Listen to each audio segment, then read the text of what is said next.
They are laughing at us. The words hit the command deck like a plasma round.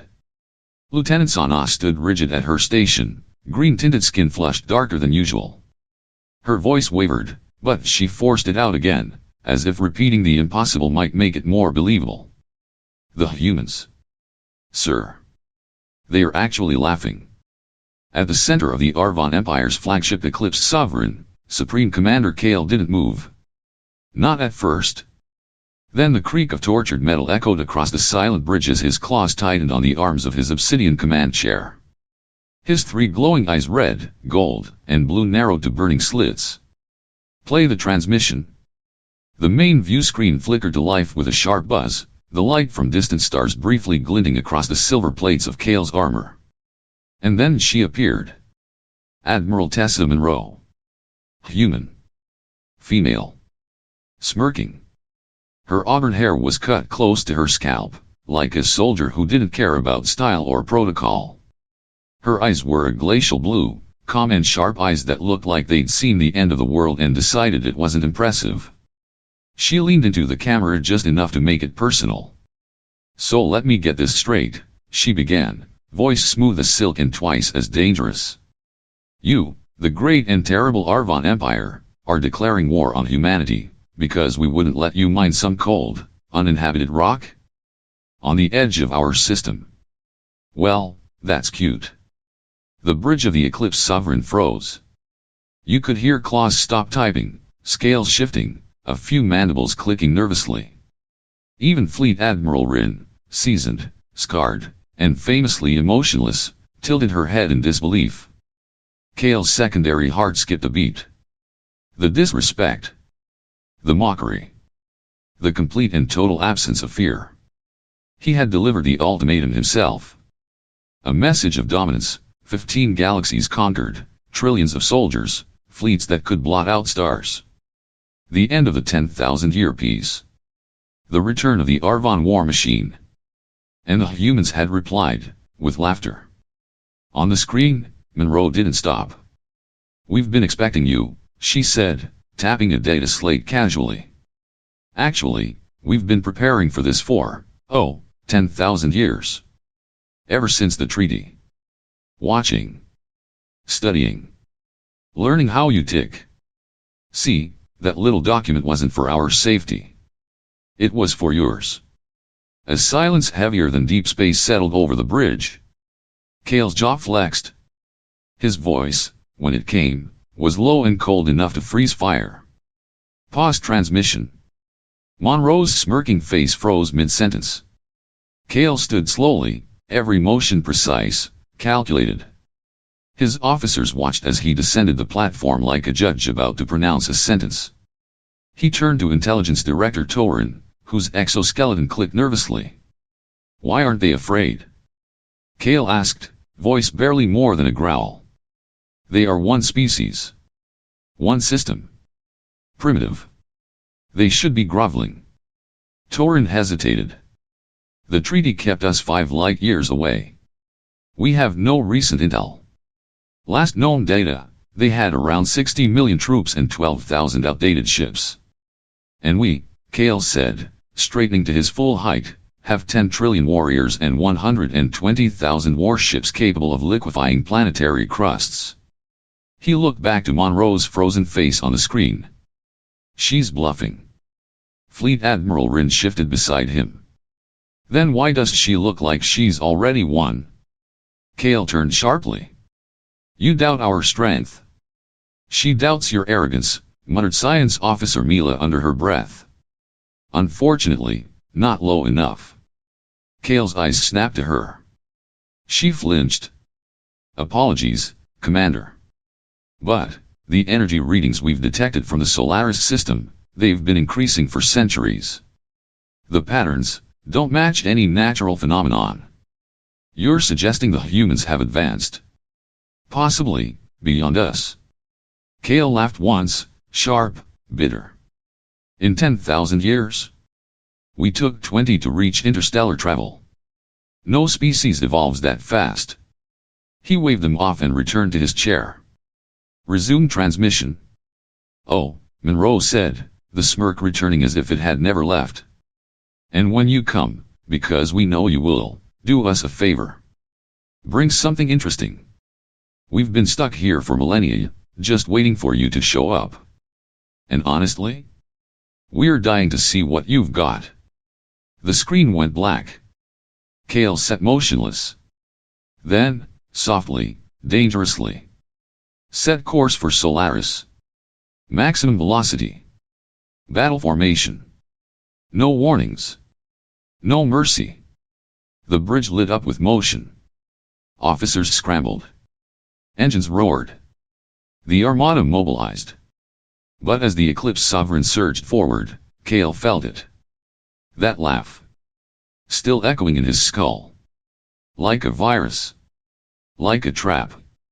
And for the first time in 4 centuries, he didn't know if he was walking into glory or straight into a noose made of human smiles.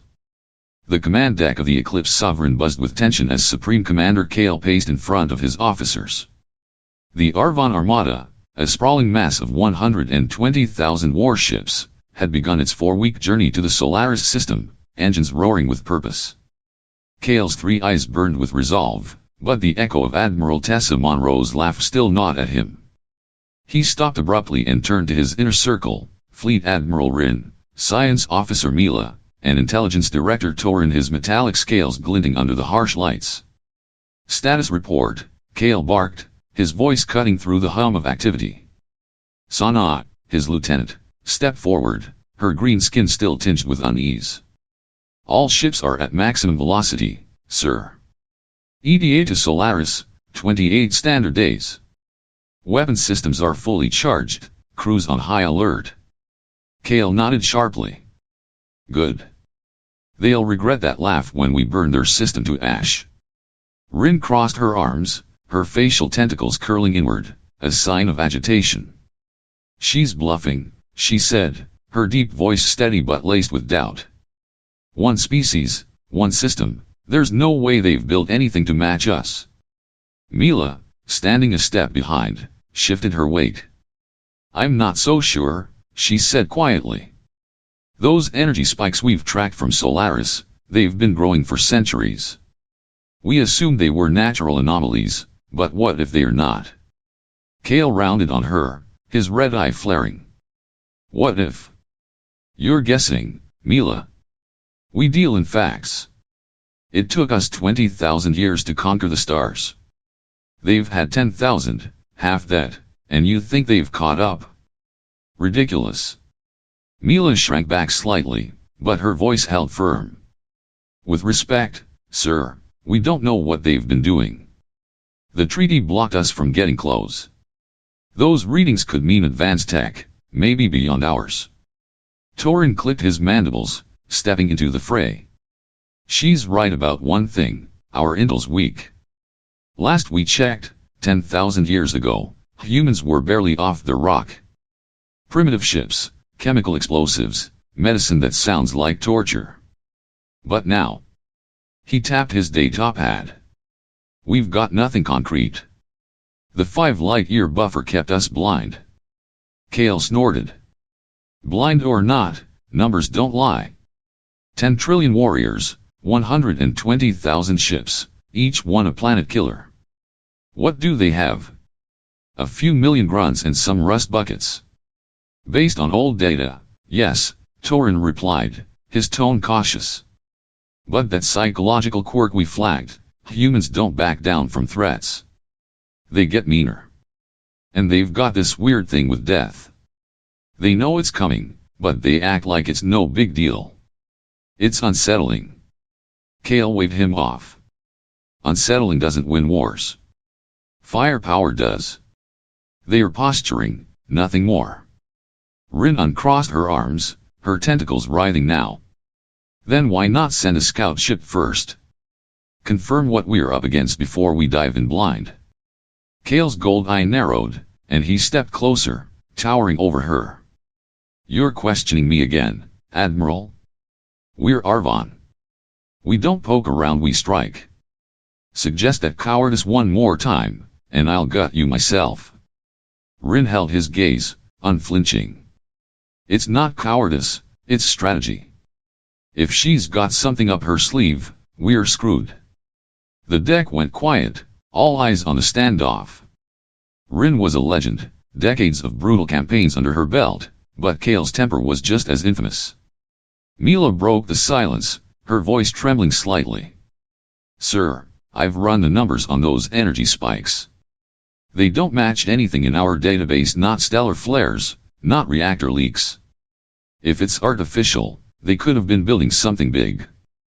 Maybe a fleet, maybe weapons. We should at least consider. Enough. Kale roared, slamming a fist into the console. The metal dented under the blow, and Mila flinched. I don't need maybe from my science officer. I need certainty.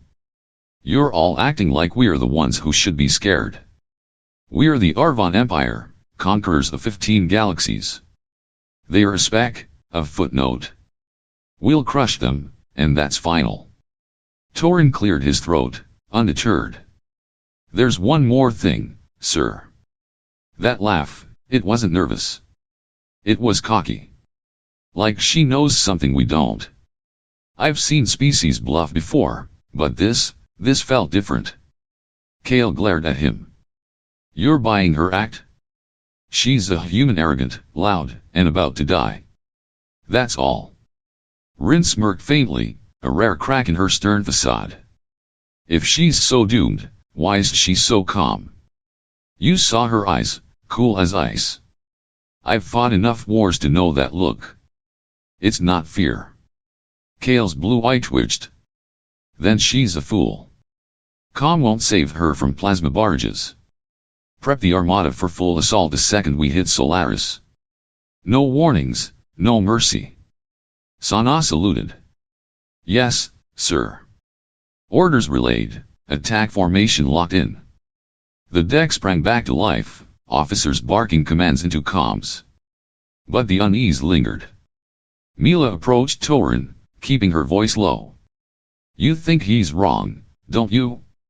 Torin's mandibles clicked once. I think he's too proud to see the risk.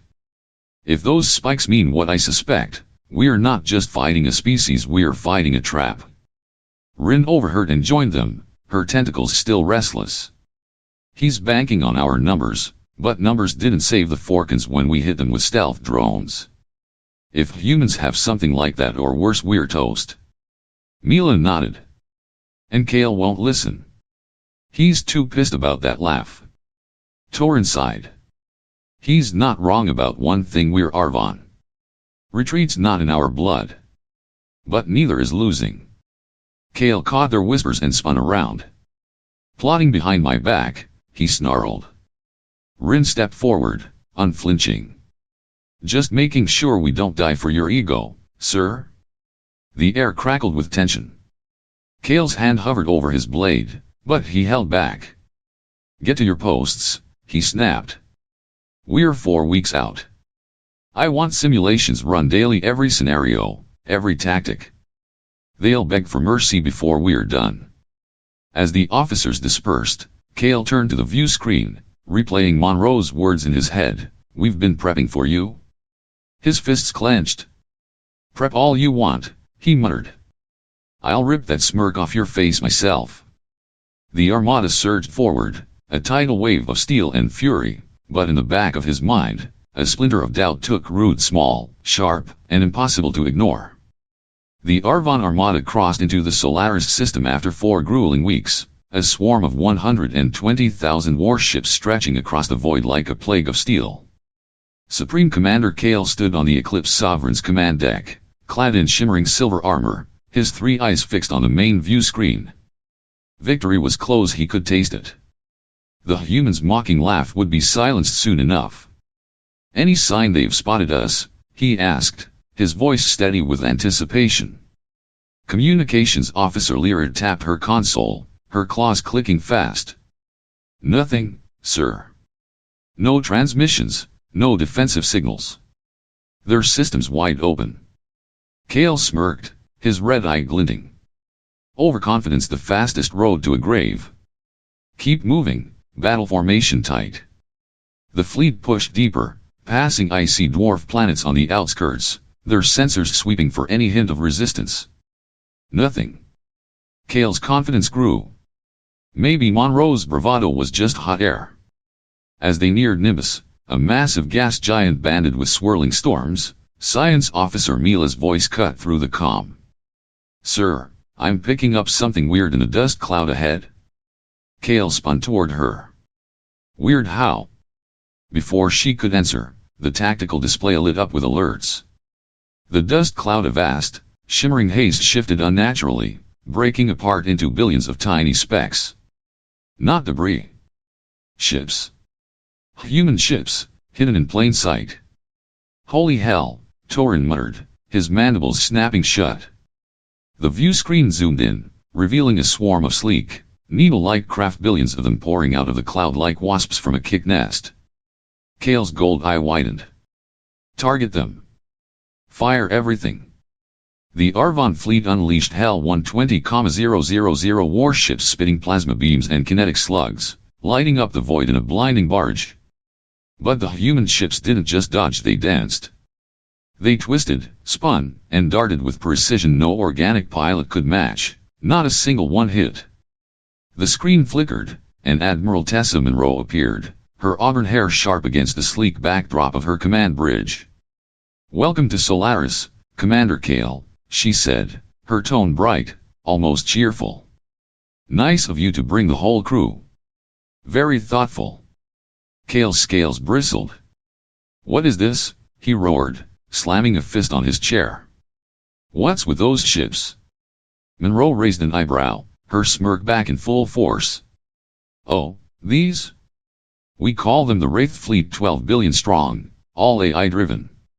We've had 900 years to train them against your tactics. Pretty handy, huh?"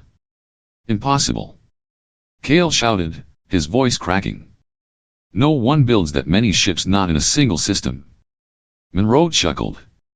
"You still hammer yours out by hand, don't you?" "Cute. We automated that ages ago. Our fabricators churn out a warship every 2 seconds. Do the math." Kale turned to Mila, his blue eye blazing. "Weapons status." Mila stammered, "All systems hot, sir, ready to fire again." Monroe sighed on screen. "Really? That's your play? Okay, go ahead." Kale snarled, "Hit them again full power." The Armada fired once more, a second wave of destruction that should have vaporized anything in its path. The Wraith fleet didn't flinch. Instead, a cluster, maybe 1,000 ships, broke off and streaked toward the Arvon line. "Defensive screens up," Kale ordered, his voice tight. The shields flared, a wall of energy meant to stop anything. But the human ships didn't slow, they shimmered, then passed right through the shields like ghosts. What the Rin started, her tentacles freezing mid-twitch. The tiny craft made contact with 50 Arvon warships, phasing through their hulls as if the metal wasn't there. Seconds later, those ships unraveled, armor, decks, crews dissolving into clouds of glittering dust. The command deck fell silent, every officer staring in horror. 50 ships gone, just like that. Kale's secondary heart pounded so hard he felt it in his throat. Monroe clapped her hands lightly, her voice casual. "That's our ghost shift tech, lets us slip between matter states. Figured it out messing with quantum stuff. Tough to block something that ignores your defenses, right?" Kale's claws dug into his chair, bending the metal. This wasn't tech, it was sorcery, a nightmare he couldn't process. "So," Monroe continued, "here's the deal, take your fleet and go home. Renew the treaty 10,000 years this time and we'll call this a misunderstanding. Sound good?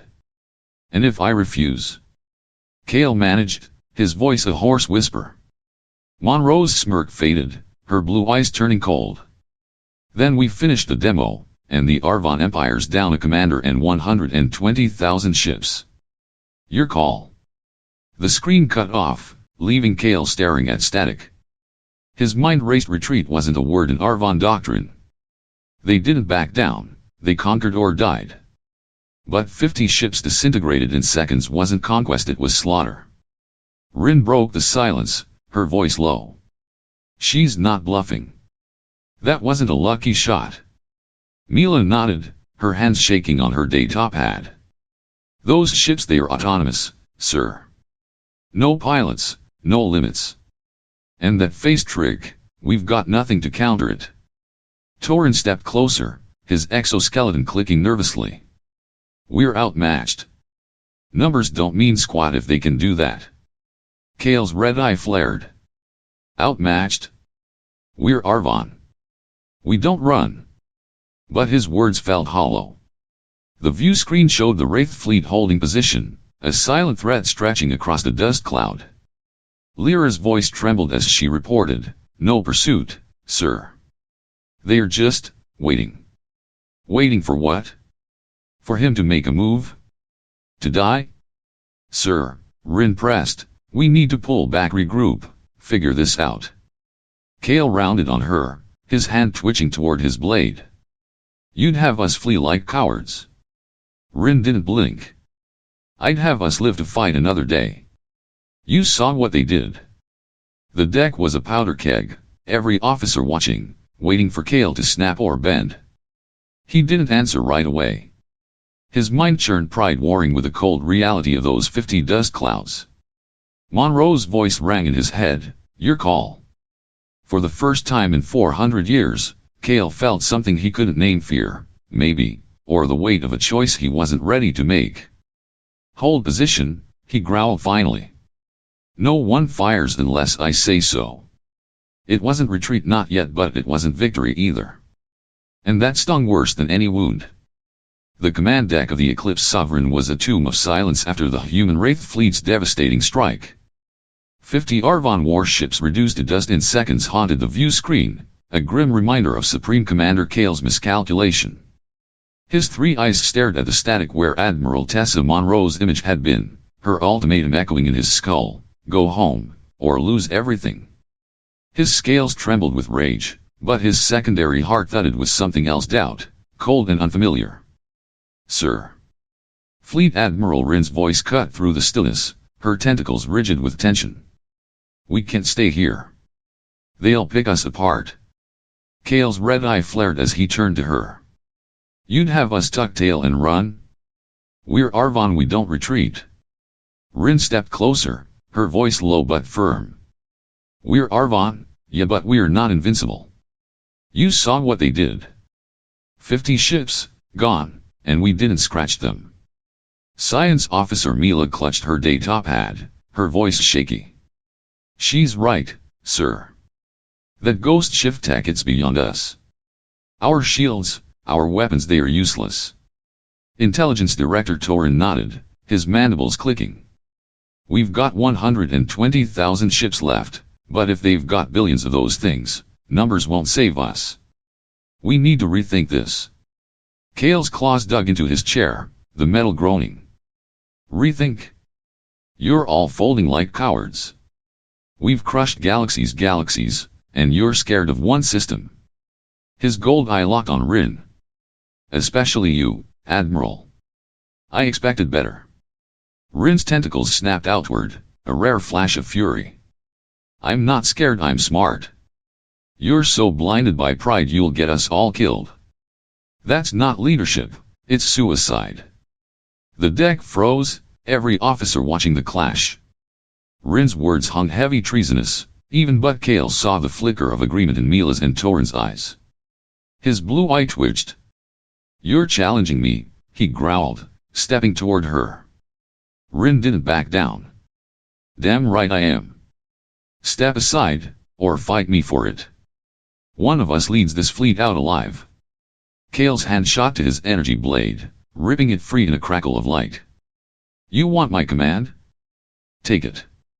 Rin drew her own weapon, a jagged dagger pulsing with plasma, and lunged. The fight erupted fast and brutal. Kale swung wide, his blade slicing air as Rin ducked, her tentacles lashing at his legs. He stumbled, roaring, and drove his weapon down.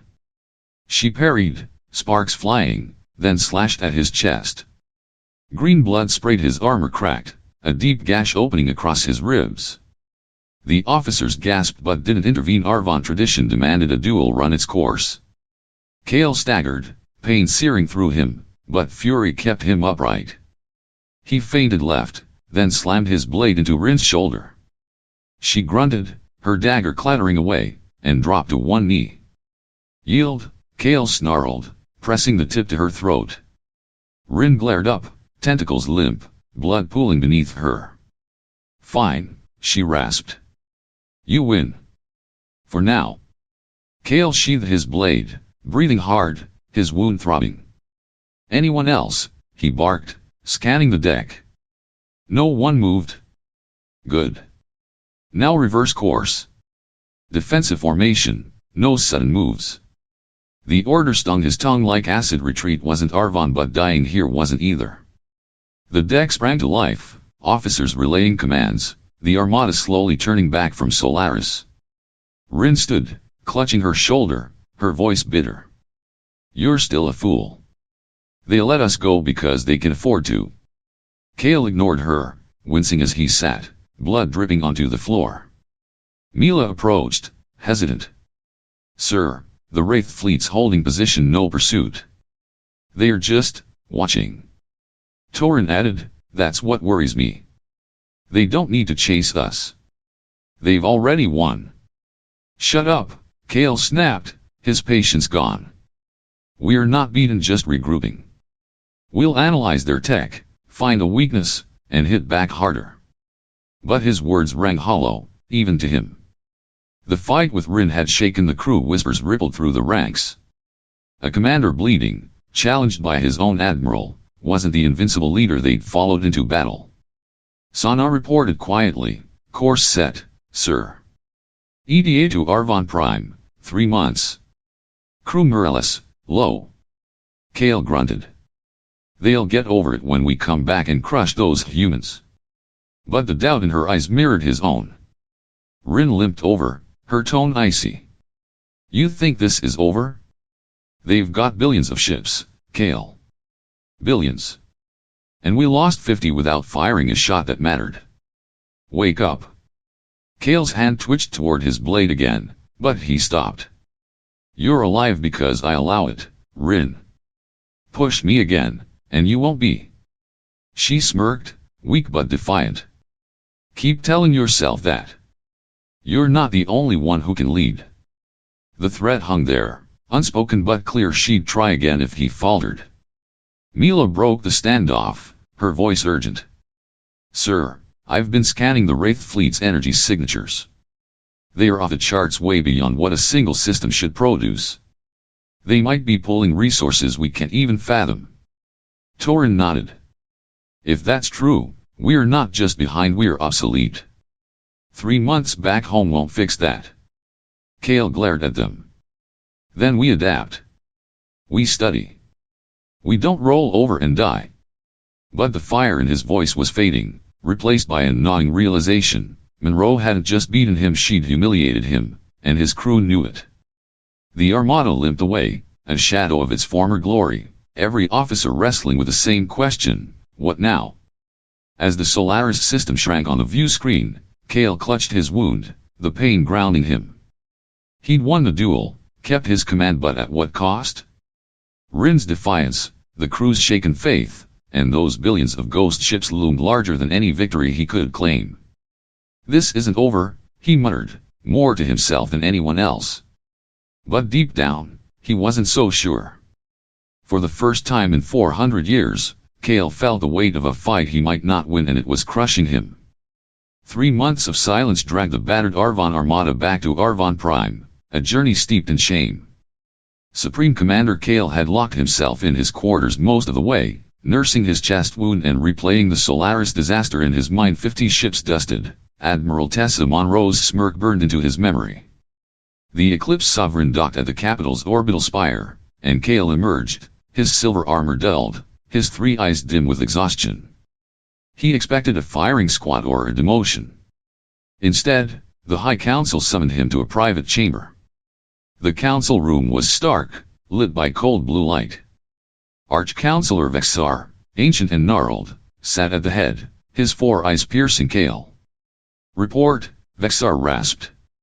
Kale recounted it all: the humans' Wraith fleet, the ghost shift tech, the humiliating retreat.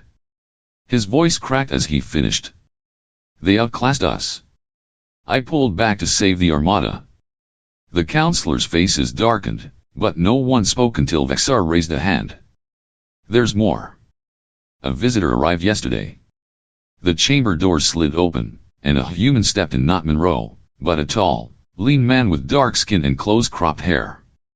He wore plain clothes, no uniform, and carried himself with quiet confidence. This is Dr. Ethan Cole, Vexar said. He came alone in a shuttle smaller than a fighter. Kale's red eye flared. How'd he get past our defenses? Cole smiled faintly. They are impressive. Those mines in the sinus belt are a nice touch. But I managed. Kale bristled, his wound throbbing. You're Supreme Commander Kale, right? Cole continued, unfazed. Admiral Monroe says hi. He reached into his pocket and pulled out a small, glowing device, no bigger than a pebble, pulsing blue. What's that? Kale growled. Cole held it out. The complete scientific history of humanity, every breakthrough, every theory, from fire to phase shifting. No weapons, though. You'll have to work that part out yourselves. Kale stared, his gold eye narrowing. Why give us this? Cole's smile tightened, not quite a smirk but close. Because progress needs competition. We've been alone too long, 10,000 years with no one to push us. You're our spark. Kale took the device, its warmth strange against his scales. A spark? After you crushed us. Cole nodded. Yeah. But there's a catch. Something's coming, something bigger than us both. We call it the Voidborn. The council stirred. Counselor Dries leaned forward, his voice sharp. What's this Voidborn? Cole's expression turned grim. An old force, older than your empire. It lives in the dark between galaxies, where physics bends. We've tracked it for centuries. It sees us humans, Arvon, as bugs on a windshield. And it's waking up. Kale's blue eye blinked fast. You expect us to believe that? After your little show in Solaris? Believe what you want, Cole said. You've got the tech, now check it yourself. But if we don't team up, neither of us stands a chance. Vexar's four eyes locked on Kale. You trust this human? Kale snorted. Trust? No. But this, he held up the device, could change everything. They're handing us their edge. Why, unless they are scared too? Dries scoffed. A trick to keep us distracted while they rebuild. Counselor Traz, younger and hot-headed, slammed a fist on the table. We should strike back now, use their own tech against them. Kale shook his head. No. They've got billions of ships. We'd lose before we started. This isn't about revenge, it's about survival. The room split, half nodding at Kale's caution, half glaring with wounded pride. Cole watched, calm as ever. Monroe figured you'd argue. She authorized me to offer a deal, not separation this time, but cooperation. Science swaps, cultural talks, prep for what's coming. Military's off the table unless you ditch the conquest gig. Kale's scales bristled. You're saying we bow to you? Cole shrugged. I'm saying you've got a choice, evolve or die. Your call. Vexar raised a hand, silencing the room. We'll vote on it. But first, Kale, what do you say? Kale gripped the device tighter, his mind racing. Pride screamed to reject it, to rally the Armada and fight. But the memory of those 50 ships dissolving and now this Voidborn threat gnawed at him. We take it, he said finally, his voice low. Not because I trust them, but because we can't afford to stay stagnant. Not anymore. The council murmured, torn between rage and reason. Cole nodded, satisfied. Smart move. You'll need it when the Voidborn show up. Kale met his gaze, his wound aching. For once, he didn't argue. The device in his hand felt like a lifeline and a chain. The council chamber on Arvon Prime buzzed with debate, the glowing device from Dr. Ethan Cole sitting at its center like a ticking bomb. Supreme Commander Kale stood silent, his wound still raw, his 3 eyes tracking the arguing counselors. Half-wanted sibling wanted to study the human tech, to catch up. The other half, led by Counselor Traz, demanded war, their pride still stinging from Solaris. Kale clutched the device, its blue pulse steady in his grip. He'd agreed to take it, but trust. That was another story. Late that night, alone in his quarters, Kale made a call. Pride wouldn't let him bend, not fully. He activated a secure COMM to a hidden vault beneath the spire, where the Starbreaker slept, a relic weapon from Arvon's early wars, capable of cracking planets. Power it up, he ordered the tech crew. Target Solaris. If we can't win, no one will. His voice was cold, final. The Voidborn tail gnawed at him, but Monroe's smirk gnawed harder. He'd show her. The council vote dragged on, but Kale didn't wait. The Starbreaker hummed to life, its core glowing red as it charged. 3 days later, it was ready. Kale stood on the Eclipse Sovereign's deck, patched up but limping, and gave the command, fire. A beam of crimson energy lanced across the void, aimed straight for Solaris. He smirked finally, a win. But the smirk died fast. The beam twisted mid-flight, bending back toward Arvon Prime like a boomerang. What the hell? Kale choked as alarms screamed. The view screen flared, showing Admiral Tessa Monroe's face one last time. Nice try, Kale, she said, her tone sharp but calm. We hacked your toy centuries ago, left it as a test. You failed. Before he could react, the Starbreaker's beam hit. Arvon Prime shuddered, then cracked, continents splitting, spires toppling, billions gone in a flash. The Eclipse Sovereign bucked, hurling Kale against the wall. His vision blurred as green blood pooled beneath him. The ship held, just barely drifting in the wreckage.